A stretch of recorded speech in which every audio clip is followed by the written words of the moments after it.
ഇന്ന് ശ്രീകൃഷ്ണ ജയന്തി. മഹാവിഷ്ണുവിന്റെ 9ാമത് അവതാരമായ ഭഗവാൻ ശ്രീകൃഷ്ണന്റെ ജന്മദിനത്തിൽ മഹാവിഷ്ണു ശ്രീകൃഷ്ണ ക്ഷേത്രങ്ങളിൽ വിശേഷാൽ പൂജകളും ചടങ്ങുകളും നടക്കും. ബാലഗോകുലത്തിന്റെ നേതൃത്വത്തിൽ ഉച്ചയ്ക്ക് ശേഷം സംസ്ഥാന വ്യാപകമായി ആയിരക്കണക്കിന് ശോഭായാത്രകൾ ഒരുക്കും. വിവിധ ക്ഷേത്രങ്ങളിൽ നിന്ന് നമ്മുടെ പ്രതിനിധികൾ ചേരുന്നുണ്ട്. ആദ്യം ശ്രീനന്ദയിലേക്ക്. തിരുവനന്തപുരം ശ്രീകൃഷ്ണ സ്വാമി ക്ഷേത്രത്തിലാണ് ഞാനിപ്പോൾ നിൽക്കുന്നത്. ഇവിടെ വിപുലമായ പരിപാടികളൊക്കെ തന്നെയാണ്. രാവിലെ മുതലേ വിശേഷാൽ പൂജകളടക്കമുള്ള നിരവധി പൂജകളൊക്കെ കഴിച്ചിട്ടാണ് നിൽക്കുന്നത്. രാവിലെ 4 മണിക്ക് തന്നെ നട തുറന്ന് ഭക്തിസാന്ദ്രമായൊരു അന്തരീക്ഷമാണ്. ഈ അന്തരീക്ഷത്തിലാണ് ഈ ഒരു ശ്രീകൃഷ്ണ സ്വാമി ക്ഷേത്രം നമുക്ക് കാണാൻ കഴിയുന്നത്. നിരവധി ഭക്തരാണ് ഇവിടെ രാവിലെ മുതൽ തന്നെ എത്തിക്കൊണ്ടിരിക്കുന്നത്. 4 മണി മുതൽ തന്നെ അതിരാവിലെ മുതൽ ഇവിടെ വൻ ഭക്തജന തിരക്കായിരുന്നു. ഇപ്പോഴും ആ തിരക്കിന് യാതൊരുവിധ കുറവും വന്നിട്ടില്ല. വരും മണിക്കൂറിൽ തിരക്കിരട്ടിക്കുമെന്നാണ് നമുക്ക് മനസ്സിലാക്കാൻ സാധിക്കുന്നത്.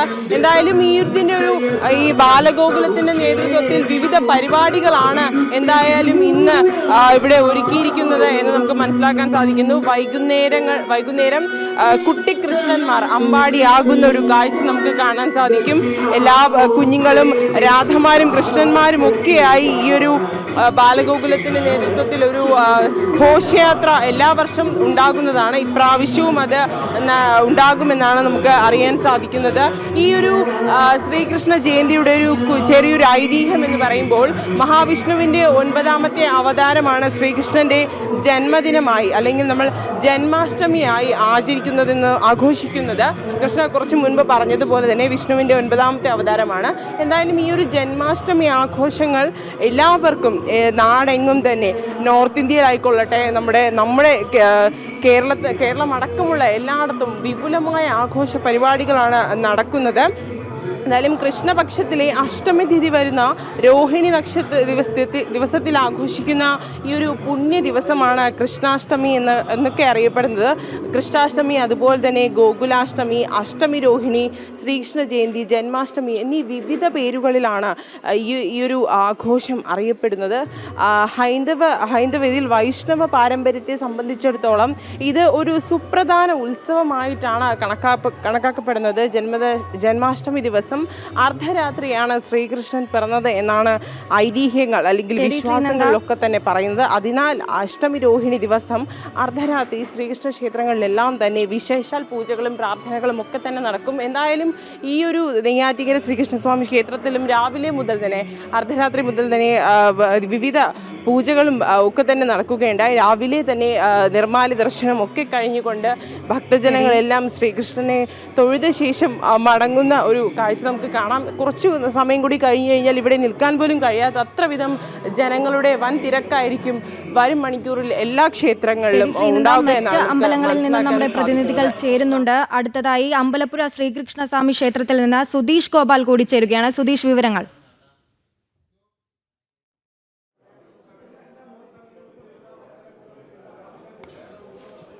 പുലർച്ചെ മുതൽ തന്നെ വിശേഷാൽ പൂജകളൊക്കെ തന്നെ ശ്രീകൃഷ്ണ ജയന്തി ആഘോഷങ്ങളുടെ ഭാഗമായും ഇല്ലെങ്കിൽ അതിൻ്റെ വിശേഷത പരിഗണിച്ചും ഇവിടെ ആരംഭിച്ചിട്ടുണ്ട്. രാവിലെ 7 മണിയോടെ ശ്രീബലി നടക്കും. കാഴ്ച ശ്രീബലി ഇന്ന് നടക്കുക ആനപ്പുറത്ത് എഴുന്നള്ളപ്പോട് കൂടിയാണ്. അതിനുശേഷം ക്ഷീരധാര, അതോടൊപ്പം തന്നെ പന്തീരടി പൂജ എന്നീ വിശേഷാൽ പൂജകൾ നടക്കും. പിന്നീടാണ് ഇരട്ടക്കുളങ്ങര ക്ഷേത്രത്തിൽ നിന്നും ഇവിടേക്ക് ഉറിയടി ഘോഷയാത്ര നടക്കുക. 13 ഉറിയടികളാണ് ഉള്ളത്. ഈ ഉറികളിൽ അടിച്ച് അവസാനം അമ്പലപ്പുഴ ശ്രീകൃഷ്ണസ്വാമി ക്ഷേത്രത്തിൻ്റെ പടിഞ്ഞാറേ നടയിലെ ആലിൻ്റെ അവിടുത്തെ ഉറിയടിയോടുകൂടിയാണ് ഉറിയടി ഘോഷയാത്ര സമാപിക്കുന്നത്. അത് 10:30-11 മണി വരെ നീളും. അതിന് ശേഷമാവും ഉച്ചപൂജ അടക്കം നടക്കുക. ഉച്ചപൂജ പൂർത്തിയാക്കി കഴിഞ്ഞതിന് ശേഷമാണ് ഏറ്റവും പ്രധാനപ്പെട്ട ഏവർക്കും പ്രിയപ്പെട്ട അമ്പലപ്പുഴ പാൽപ്പായസത്തിൻ്റെ വിതരണം അടക്കം നടക്കുക. ഇന്ന് വലിയ തിരക്ക് തന്നെയാണ് ശ്രീകൃഷ്ണ ജയന്തി ആഘോഷങ്ങളുടെ ഭാഗമായി അമ്പലപ്പുഴ ശ്രീകൃഷ്ണസ്വാമി ക്ഷേത്രത്തിലുമുള്ളത്. പുലർച്ചെ മുതൽ തന്നെ ഭക്തർ ഒഴുകിയെത്തിക്കൊണ്ടിരിക്കുകയാണ്. ഇനിയും ഇതിനു ശേഷം വൈകിട്ട് ആണ് മഹാശോഭായാത്ര അടക്കം അമ്പലപ്പുഴ ശ്രീകൃഷ്ണസ്വാമി ക്ഷേത്രത്തിലേക്ക് എത്തുന്നത്. അതിനുവേണ്ട ഒരുക്കങ്ങളുമെല്ലാം പൂർത്തിയായതായാണ് ക്ഷേത്രഭാരവാഹികളും മറ്റ് സംഘാടകരും എല്ലാം തന്നെ വ്യക്തമാക്കിയിട്ടുള്ളത്. ഇപ്പോൾ ക്ഷീരധാരയ്ക്കായുള്ള ഒരുക്കങ്ങളും നടക്കുന്നു. അല്പസമയത്തിനുള്ളിൽ തന്നെ അതിനുശേഷം കാഴ്ച ശ്രീബലിക്ക് വേണ്ടിയുള്ള തയ്യാറെടുപ്പുകൾ നടക്കും. ഇന്ന് ആനപ്പുറത്താണ്. ഇന്ന് വൈകിട്ട് അതുപോലെ തന്നെ ഗരുഡവാഹന എഴുന്നള്ളത്തുമുണ്ട്. അതും വളരെ വിശേഷമായി കാണുന്നതാണ്. കാരണം ഉത്സവ ദിവസങ്ങളിലും അതോടൊപ്പം തന്നെ ഈ ശ്രീകൃഷ്ണ ജയന്തി ദിനങ്ങളിലും മാത്രം ശേഷമാണ് ഗരുഡവാഹന എഴുന്നള്ളത്തടക്കം നടക്കുന്നത്.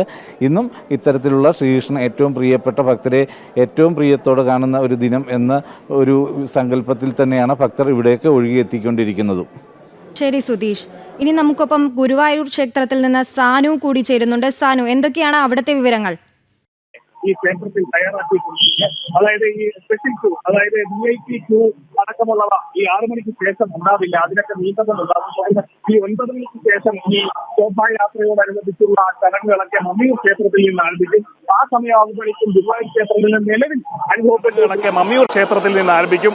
ആ സമയമാകുമ്പോഴേക്കും ഗുരുവായൂർ ക്ഷേത്രത്തിൽ നിന്ന് നിലവിൽ അനുഭവപ്പെട്ടുകൊണ്ടിരിക്കുന്ന ഈ ഒരു തിരക്ക് അതിന്റെ ഇരട്ടിയാകും എന്നാണ് ഗുരുവായൂർ ക്ഷേത്രം കണക്ക് കൂട്ടുന്നത്. അതിനു വേണ്ടിയിട്ടുള്ള പ്രത്യേക ക്രമീകരണങ്ങളൊക്കെ ഇവിടെ ഒരുക്കിയിട്ടുണ്ട്. അതായത് നമുക്കിപ്പോൾ ദൃശ്യങ്ങളിൽ കാണാം, വലിയൊരു ക്യൂ, വലിയൊരു ഭക്തജന തിരക്ക് ഈ ക്ഷേത്രത്തിൽ ഇപ്പോൾ അനുഭവപ്പെട്ടുകൊണ്ടിരിക്കുകയാണ്. അതായത് രാവിലെ പുലർച്ചെ ക്ഷേത്രം തുറന്നപ്പോൾ മുതൽ വലിയൊരു തിരക്കിനാണ് ഇവിടെ സാക്ഷ്യം വഹിച്ചുകൊണ്ടിരിക്കുന്നത്. അതായത് ക്യൂ അതെങ്ങനെ നീണ്ട് ഈ ക്യൂ കോംപ്ലക്സുകളൊക്കെ പിന്നിട്ട് ക്ഷേത്രത്തിന് പുറത്തേക്ക് എത്തിയിരിക്കുകയാണ്. അതായത് ഈ ക്ഷേത്രത്തിൽ ദർശനത്തിനെത്തുന്ന എല്ലാവർക്കും സുഗമമായിട്ടുള്ള ദർശനം ഒരുക്കുന്നതിന് വേണ്ടിയിട്ടുള്ള ക്രമീകരണങ്ങളൊക്കെ ഒരുക്കിയിട്ടുണ്ടെന്ന് നേരത്തെ തന്നെ കാലേക്കൂട്ടി തന്നെ ദേവസ്വം ബോർഡ് അറിയിച്ചിരുന്നു.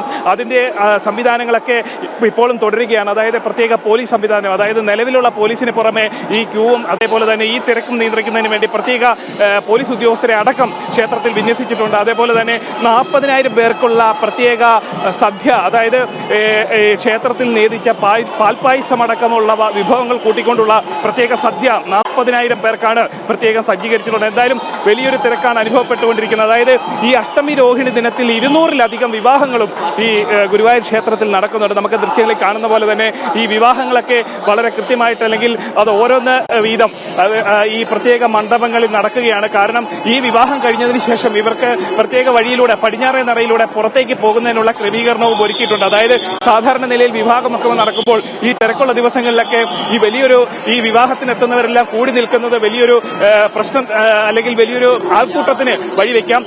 അത്തരത്തിലുള്ള ആൾക്കൂട്ടങ്ങളൊക്കെ ഒഴിവാക്കുന്നതിന് വേണ്ടി കാലേക്കൂട്ടിയുള്ള നിർദ്ദേശങ്ങളൊക്കെ ഈ വിവാഹ ദിവസം അല്ലെങ്കിൽ വിവാഹ പാർട്ടികൾക്കൊക്കെ ഈ ക്ഷേത്രം അല്ലെങ്കിൽ അതുമായി ബന്ധപ്പെട്ടിട്ടുള്ളവരൊക്കെ നൽകിയിട്ടുണ്ട്. ഇപ്പം നമുക്ക് ദൃശ്യങ്ങളിൽ കാണുന്നത് വിവാഹങ്ങൾ ഓരോന്നായിട്ട് നടക്കുന്ന, അല്ലെങ്കിൽ അതിനു വേണ്ടിയിട്ടുള്ള ആളുകളൊക്കെ ഈ മണ്ഡപങ്ങളിലേക്ക് കയറുന്ന ദൃശ്യങ്ങളാണ് നമ്മൾ കാണുന്നത്. ഒപ്പം തന്നെ ഈ ക്ഷേത്രവുമായി ബന്ധപ്പെട്ടുള്ള എല്ലാ നടകളിലും ഒരേപോലെ തന്നെ തിരക്കാണ്. ആ തിരക്ക് ക്യൂ കോംപ്ലക്സുകളൊക്കെ പിന്നിട്ട് പുറത്തേക്ക് പോയിരിക്കുകയാണ്. ശരി സാനു, ഇനി കോഴിക്കോട് തിരുവച്ചിറ ക്ഷേത്രത്തിൽ നിന്ന് അനഘ കൂടി ചേരുന്നുണ്ട്. അനഘ, അവിടുത്തെ വിശദാംശങ്ങൾ.